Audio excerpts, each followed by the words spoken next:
droplet yang sudah keluar tadi, ya mestinya sudah kena benda mati, ya, kena pegangan pintu, kena tangan, lalu berjabat tangan, kena benda-benda lain, lalu dikontak. Nah, itu kontak 2.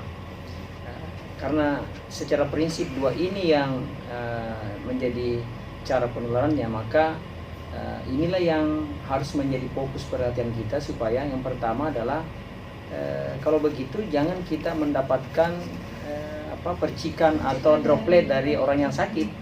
Nah, itulah makanya dianjurkan pakai masker. Kalau dulu memang yang dianjurkan pakai masker adalah yang menjadi sumber penularan, si sakit itu, ya, agar apa yang keluar dari tubuhnya tidak dipindahkan ke orang lain. Tetapi belakangan WHO merekomendasikan justru kedua-duanya harus pakai masker, baik sakit maupun tidak sakit harus pakai masker. Kenapa? Karena sekarang penyebaran kasusnya semakin meluas, pandeminya semakin meluas ke hampir seluruh negara, sehingga dianggap bahwa setiap orang berpotensi menularkan dan apalagi ditulari, sehingga semua harus pakai masker. Nah, kemudian menghindari percikan. Percikan ini secara teori dia bisa sampai ke orang lain dengan jarak minimal 1 meter. Nah, itulah makanya kita disarankan ya berkomunikasi dengan orang lain, jaga jarak.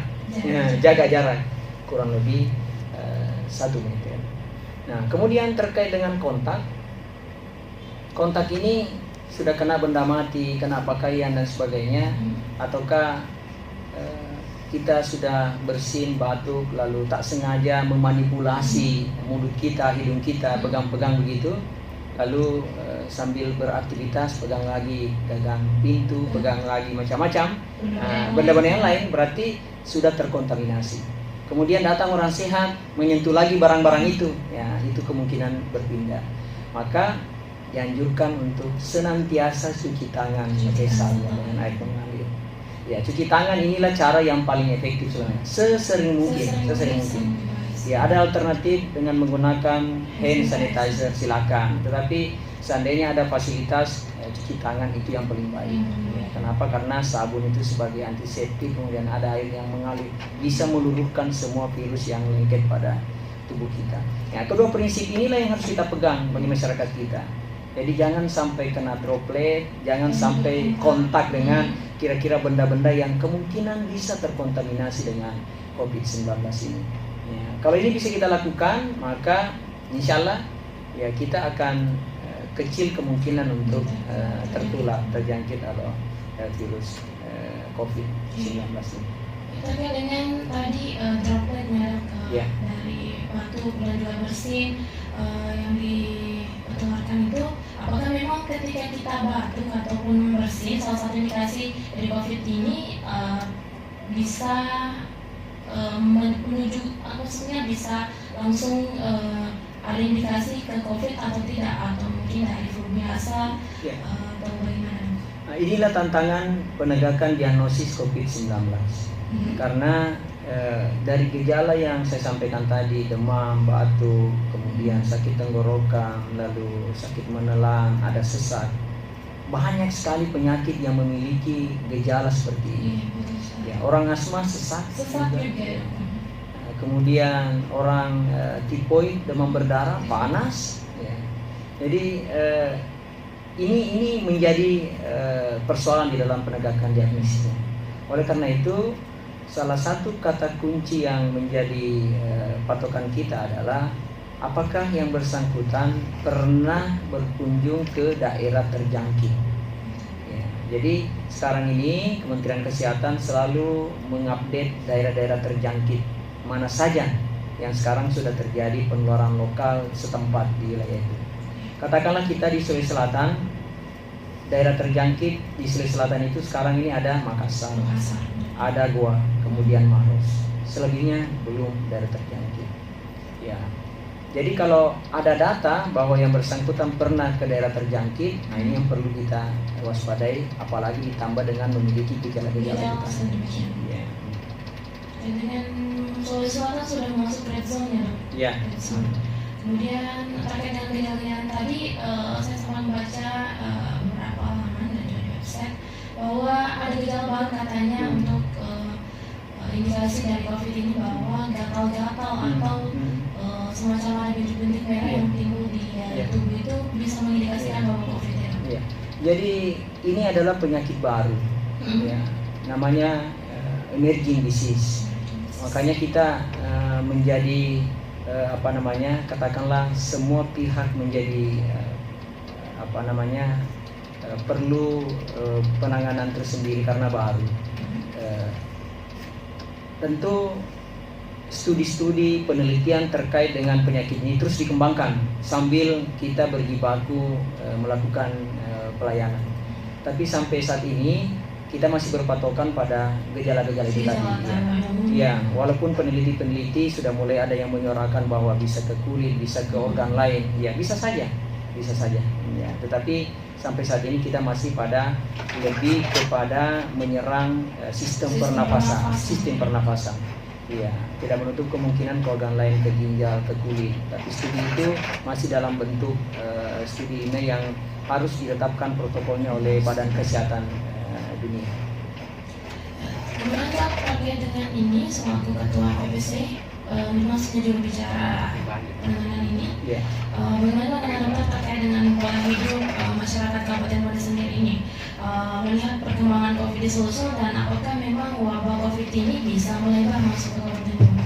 Ya, kalau kita melihat daerah-daerah sekitar Bone ini yang sudah zona merah, katakanlah Maros, Goa, Makassar sendiri, maka ini menjadi sinyal yang sangat penting bagi kita di Bone, bagaimana terus betul-betul meningkatkan kewaspadaan. Kenapa? Karena pintu masuk di Bone ini terlalu banyak. Kita ini berbatasan dengan berbagai macam kabupaten bahkan provinsi. Ya, kita sudah berupaya untuk melakukan screening di tempat atau pintu-pintu masuk kita, tapi itu hanya yang garis besar saja.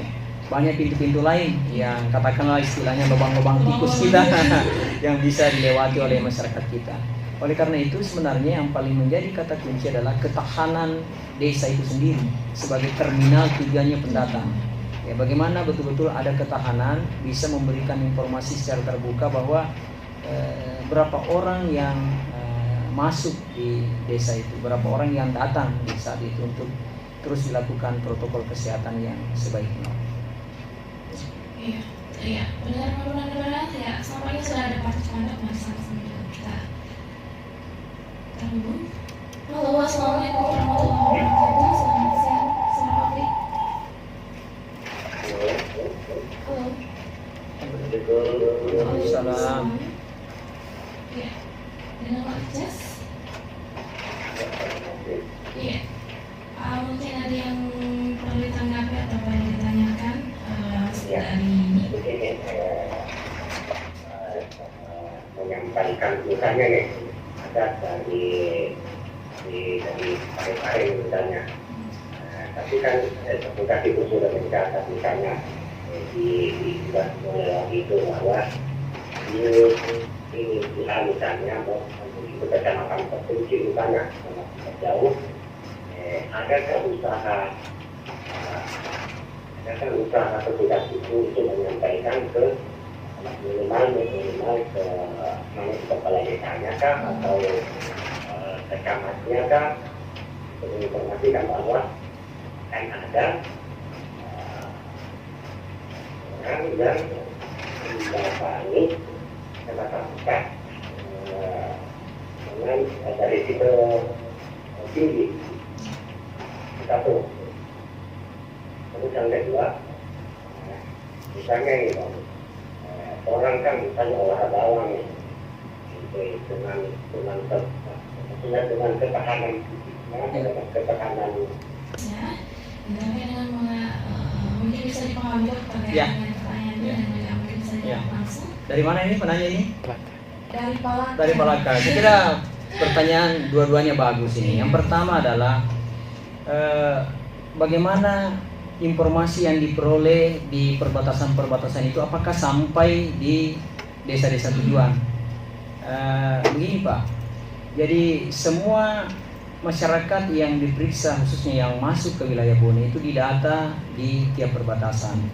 Lalu semua yang memiliki tanda dan gejala yang kira-kira mengarah ke COVID-19 itu diteruskan ke tenaga surveillance melalui WA Group. Tenaga surveillance itu adalah tenaga pemantau yang ada di puskesmas di tiap kecamatan melalui WA Group. Untuk selanjutnya ditunggu kapan tibanya di wilayah sana.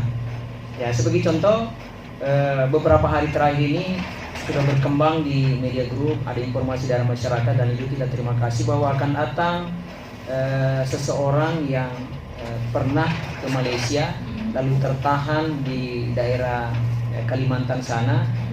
Melalui informasi keluarganya akan tiba beberapa hari di Bone, dan itu sudah dilakukan persiapan-persiapan di kelurahannya bersama puskesmas, bersama Babinsa dan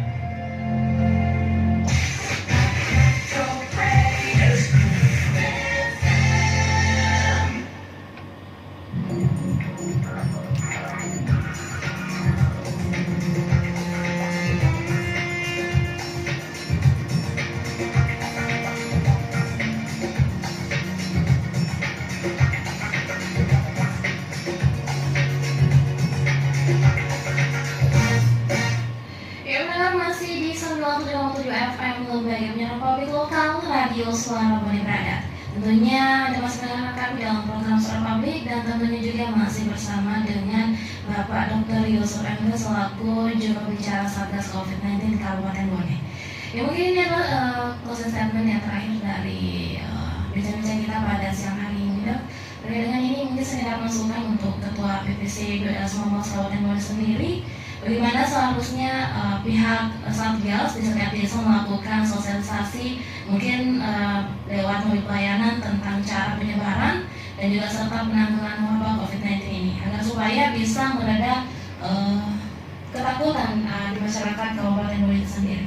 Mungkin bisa langsung. Ya, baik. Jadi Bapak Ibu sekalian, seluruh pendengar SCD yang saya muliakan, kami dari Satgas gugus tugas percepatan penanganan COVID-19 Kabupaten Bone mengimbau, mari kita bersabar menghadapi pandemi COVID-19 ini. Bagi pemerintah tentu adalah suatu dilema ketika harus menyampaikan pembatasan-pembatasan, tetapi ketika kita diperhadapkan pada pilihan, jauh lebih baik kita menyelamatkan jiwa-jiwa masyarakat Bone ketimbang kita mempertimbangkan faktor ekonomi dan sebagainya. Ekonomi bisa kita bangun secara bersama-sama ketika masyarakat kita bisa diselamatkan jiwa-jiwanya dan kita bangkit secara bersama-sama. Oleh karena itu, mari kita semua mengikuti semua protokol yang sudah disampaikan oleh pemerintah. Bapak Bupati sudah jelas menyampaikan beberapa instruksi yang harus kita lewati, tentu dengan berprinsip bahwa karena virus ini adalah menyebarnya dari orang ke orang, tentu bagaimana kita melakukan kontrol terhadap perpindahan orang, terutama bagaimana kita menjaga orang-orang yang masuk di wilayah kita. Dan yang paling penting adalah mari kita terus berperilaku hidup bersih dan sehat.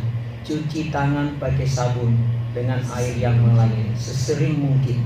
Lalu coba bersabar dan bertahan di rumah.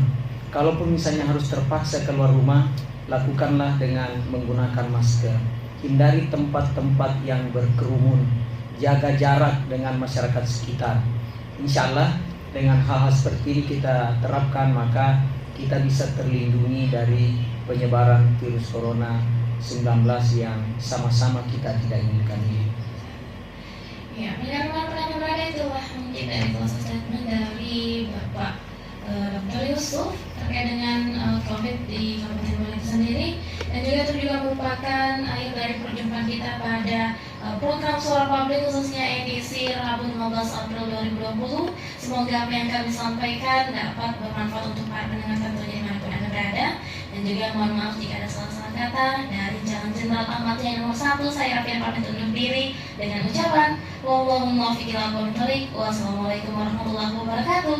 Salam Bone Brada.